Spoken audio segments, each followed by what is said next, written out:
Hey guys, I'm Warren. I'm Maureen. And we are coming to you here from beautiful Wilmington, North Carolina. We're staying at a nice KOA here, relatively close to downtown.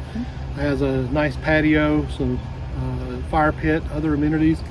Had a really good visit. This is a great town, vibrant downtown Riverwalk area. They've really invested a lot to get that going. Obviously the USS North Carolina, Wrightsville Beach, and in the surrounding areas, Fort Fisher, the North Carolina Aquarium, and we take a ferry ride down to Southport. Yeah.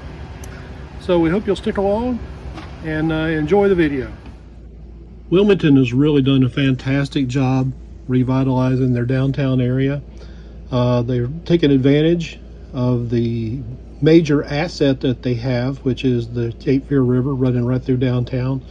Built a river walk alongside the Cape Fear River, and it's bars, restaurants, mixed use, housing. It's very pedestrian friendly. There's a railroad museum, has actual locomotives on site, plus it has a very, very large model train exhibition in there. And then another really neat thing to do while you're in Wilmington is to tour the historic district. This is really neat because Wilmington was spared a lot of damage during the Civil War, and so things like the Bellamy Mansion, you can tour those. It's a 10,000 square foot mansion with really nice gardens. There are guided and self-guided tours of the mansion. They're given every day except Monday, and there's several different houses in this historic district. There are historic walking tours that you can take. So very neat architecture and neat history in this town. There are lots of school groups that come through and tour the USS North Carolina, and I think that's a wonderful thing to do. I hope that they're sharing not only just touring the ship, but some of the history that goes along with it. The BB55, the North Carolina class of battleships, was developed in the 1930s, but it was developed specifically to keep up with the carrier battle groups. The older battleships, the Arizona, the Oklahoma, some of the West Virginia that were at Pearl Harbor, were too slow to keep up with the carrier battle groups, and so they needed a ship that could just bristle with anti-aircraft guns and could actually keep up with the carriers and provide them support. One of the best things I can think of for a lesson on practical application of math and physics is to show students what goes into actually getting around onto target from the North Carolina or any other Navy vessel. If you remember in geometry, if you know two sides of a triangle, you can solve for the other side.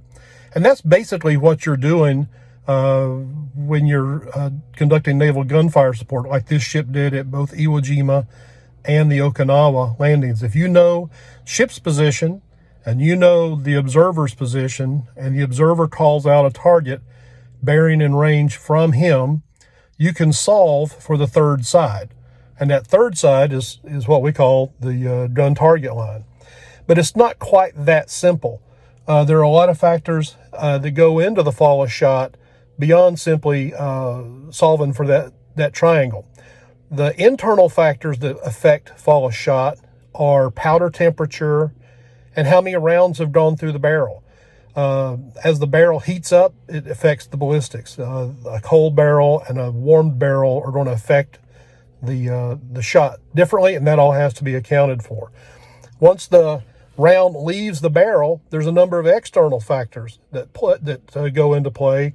Air temperature, the lower the temperature, the thicker the air is. Barometric pressure, wind, direction, and speed. The rotation of the earth, it sounds a little silly, but you're talking about a round that can go up to 21 miles. So yes, the earth does spin slightly while the round is in the air. So they take all these factors and they plug them into a computer. At that time, it was an analog computer that took 26 people to run. They churn all this data. They know the line they want the round to follow. and they plug all these factors into this analog computer, and it spits out the bearing and elevation the gun must be at in order to achieve that target. So it's actually a pretty interesting lesson in the practical application of math and physics. The North Carolina Aquarium at Fort Fisher is a really nice day trip if you're in the Wilmington area. They have great exhibits of aquatic environment and wildlife from salt marshes and tidal pools. They also have a 2-story open ocean exhibit that features sharks, rays, and eels. It is wheelchair accessible, so it's very good. One thing to keep in mind, though, is that reservations are required and masks are required anytime you're inside the building. Yeah. Whoa. Check that out.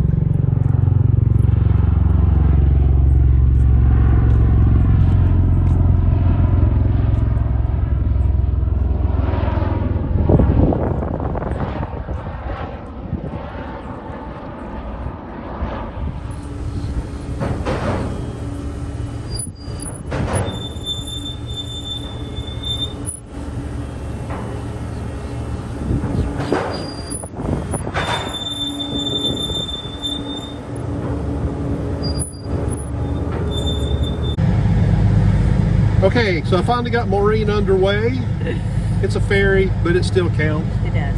Okay, so now that we're underway, I can officially call away sweepers, because we need sweepers. We need sweepers. What are sweepers? Sweepers are brooms? Oh. Sweepers, man your brooms. Give the ship a clean sweep down fore and aft. Sweep down all lower decks, ladder wells, and passageways. Empty trash and receptacles provided on the pier. Now sweepers.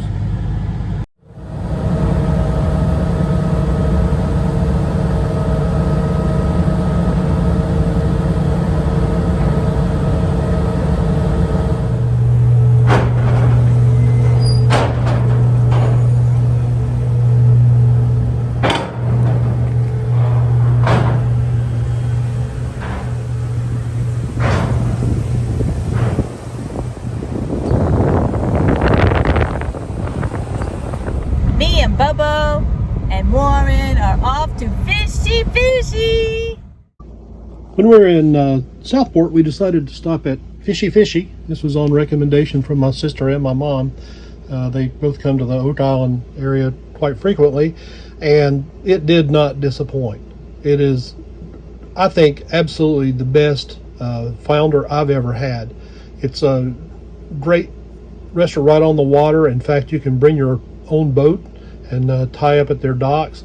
They have indoor or outdoor seating, and we took the outdoor option. Just fantastic food. Highly recommend it.